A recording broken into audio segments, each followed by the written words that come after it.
भाई बहन के स्नेह का प्रतीक रक्षाबंधन आज देश भर में पारंपरिक हर्षोल्लास के साथ मनाया जा रहा है।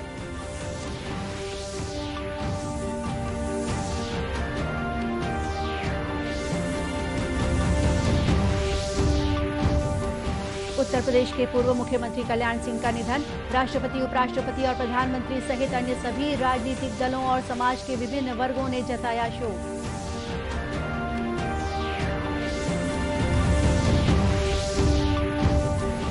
राष्ट्रव्यापी टीकाकरण अभियान के तहत देश में अब तक 58 करोड़ से अधिक लोगों को कोविड रोधी टीके लगाए गए।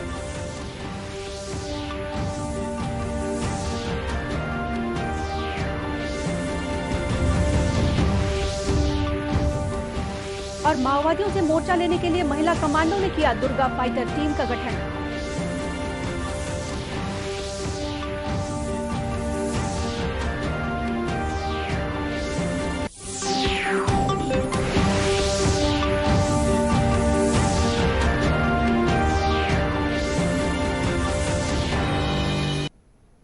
नमस्कार, आप देख रहे हैं दूरदर्शन समाचार। मैं हूं गोपा सान्याल। अब समाचार विस्तार से। भाई बहन के स्नेह का प्रतीक रक्षाबंधन आज देश भर में पारंपरिक हर्षोल्लास के साथ मनाया जा रहा है।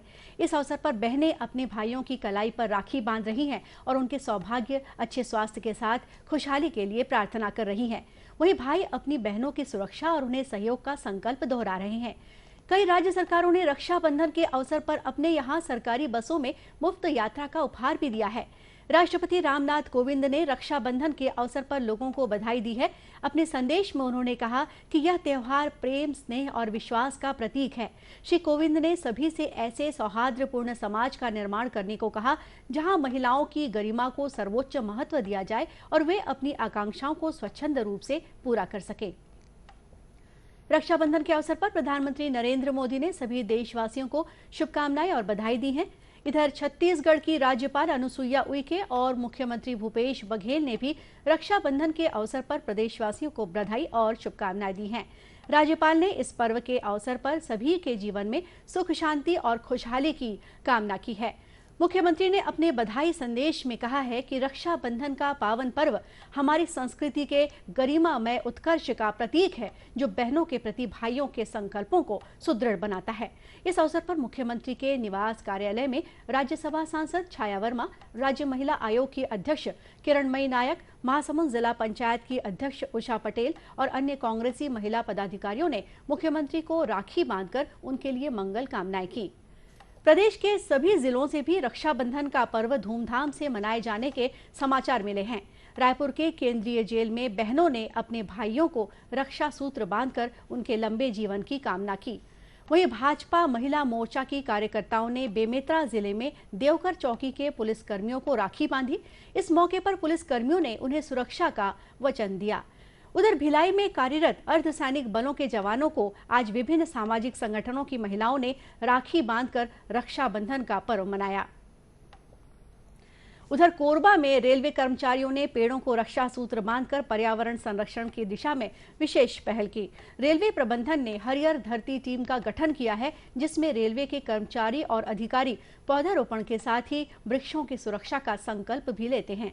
रेलवे कर्मचारी LR गुप्ता ने बताया कि इस अभिनव पहल के जरिए आम लोगों को भी पर्यावरण संरक्षण की दिशा में जागरूक किया जा रहा है।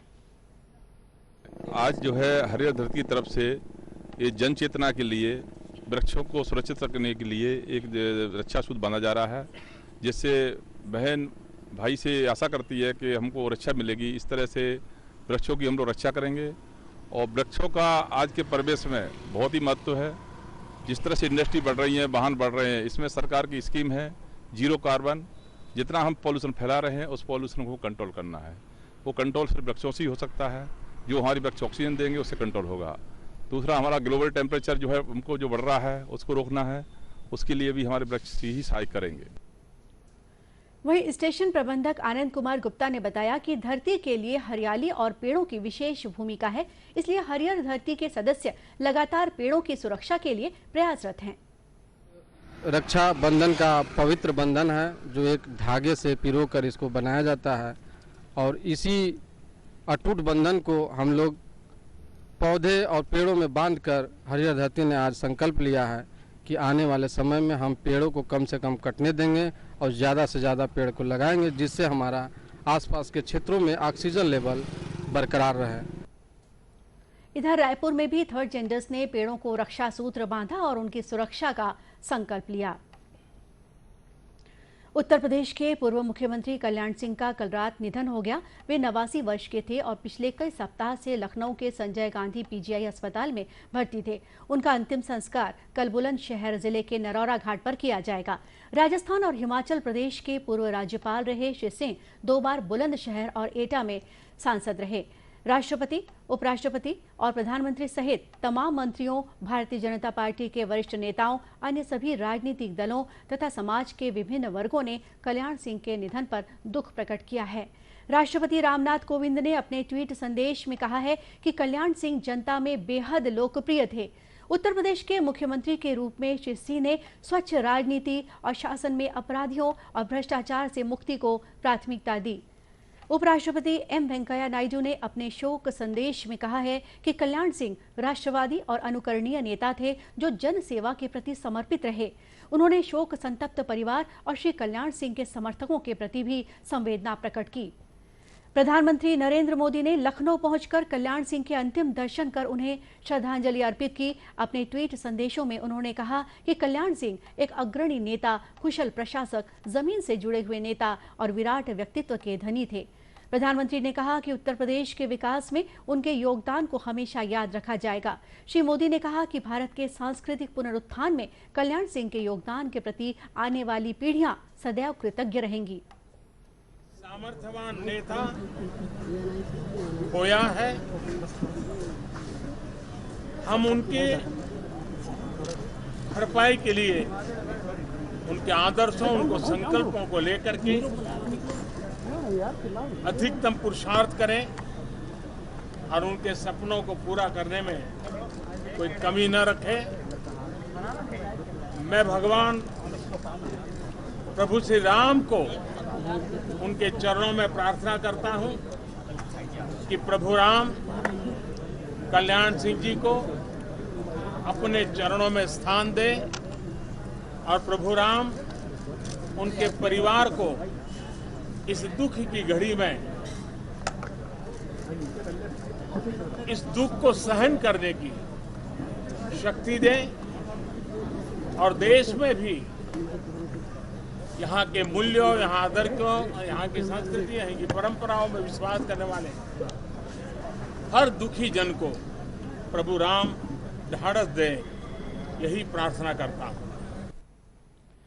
वहीं उत्तर प्रदेश के मुख्यमंत्री योगी आदित्यनाथ उनके निधन का समाचार मिलने पर अपनी गोरखपुर की यात्रा बीच में छोड़कर लखनऊ पहुंचे। कल आधी रात को राज्य मंत्रिमंडल की आपात बैठक बुलाई गई। मंत्रिमंडल ने दिवंगत नेता के प्रति शोक व्यक्त किया। मुख्यमंत्री योगी आदित्यनाथ ने उनके निधन पर राज्य में 3 दिन के राजकीय शोक की घोषणा की।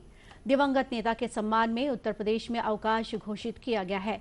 मीडिया से बातचीत में श्री योगी ने कहा कि कल्याण सिंह का निधन हम सभी के लिए बहुत बड़ी क्षति है। गौरतलब है कि कल्याण सिंह उत्तर प्रदेश के 2 बार मुख्यमंत्री और 9 बार विधानसभा सदस्य रहे। अफगानिस्तान से अब तक 300 से अधिक भारतीयों को सुरक्षित निकाला जा चुका है। इनमें से 135 भारतीयों के एक जत्थे के साथ एयर इंडिया का विमान कल रात भारत पहुंचा। इन भारतीयों की सुरक्षित स्वदेश वापसी के लिए कतर की राजधानी दोहा स्थित भारतीय दूतावास आवश्यक सहायता उपलब्ध करा रहा है।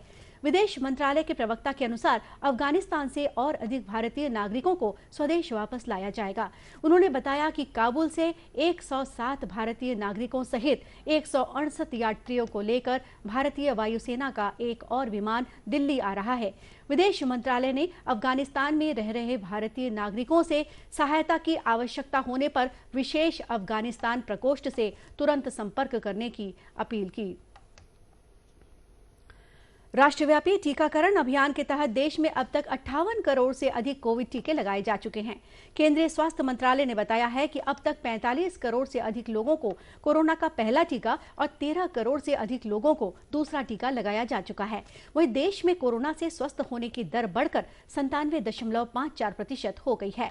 इस बीच देश में 12 वर्ष के बच्चे या उससे अधिक आयु के किशोरों के लिए कोविड रोधी वैक्सीन की मंजूरी मिल गई है। केंद्रीय औषध मानक नियंत्रण संगठन ने देश में इस आयु वर्ग के बच्चों के लिए कैडिला हेल्थ केयर की डीएनए आधारित कोविड वैक्सीन जाइकोव-डी के आपात उपयोग की अनुमति दे दी है।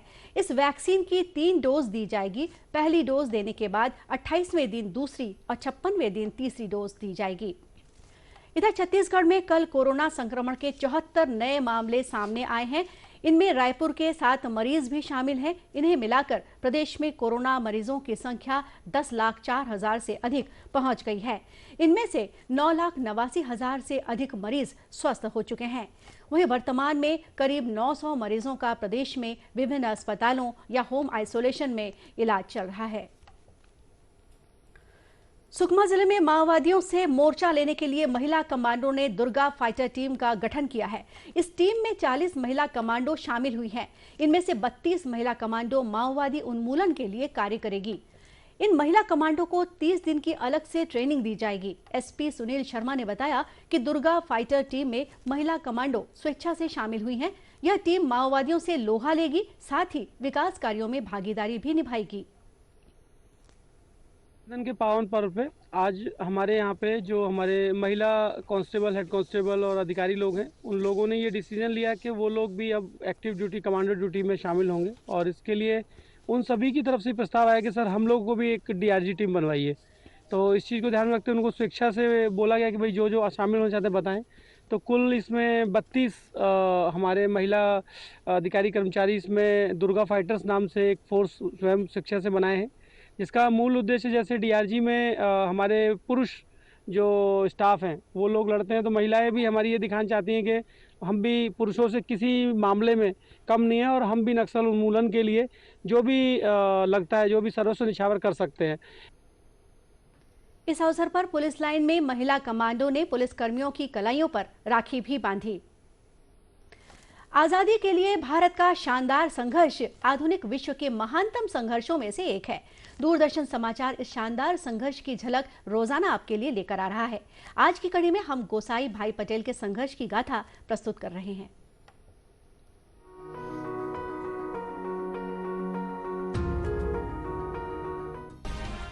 आज ही के दिन गुजरात के स्वाधीनता सेनानी गोसाई भाई पटेल ने मतवाड़ में 3 राष्ट्रवादियों की हत्या के विरोध में ब्रिटिश सिपाही से राइफल छीन ली और राइफल के बट से प्रहार किया था।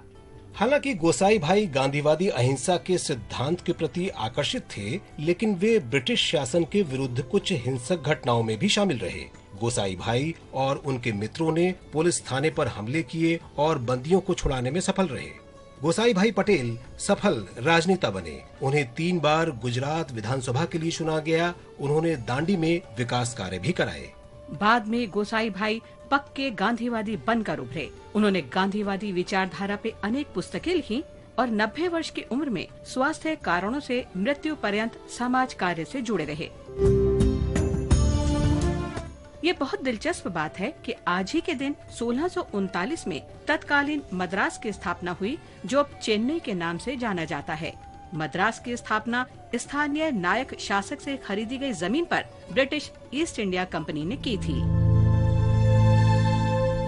71 साल पहले आज ही के दिन 1948 में स्वतंत्रता सेनानी शोएबुल्लाह खान को कासिम रिजवी के नेतृत्व में रजाकारों ने गोली मार दी थी। शोएबुल्लाह खान इमरोज पत्रिका के संपादक थे। शोएबुल्लाह कासिम रिजवी के स्वतंत्र हैदराबाद के विचार के खिलाफ थे। वे इस बात के पक्षधर थे कि हैदराबाद का विलय भारतीय संघ में हो। शोएबुल्लाह के इस अविस्मरणीय योगदान के लिए उस्मानिया विश्वविद्यालय हैदराबाद ने उनके नाम पर पत्राचार के सर्वश्रेष्ठ विद्यार्थी को स्वर्ण पदक देने की शुरुआत की।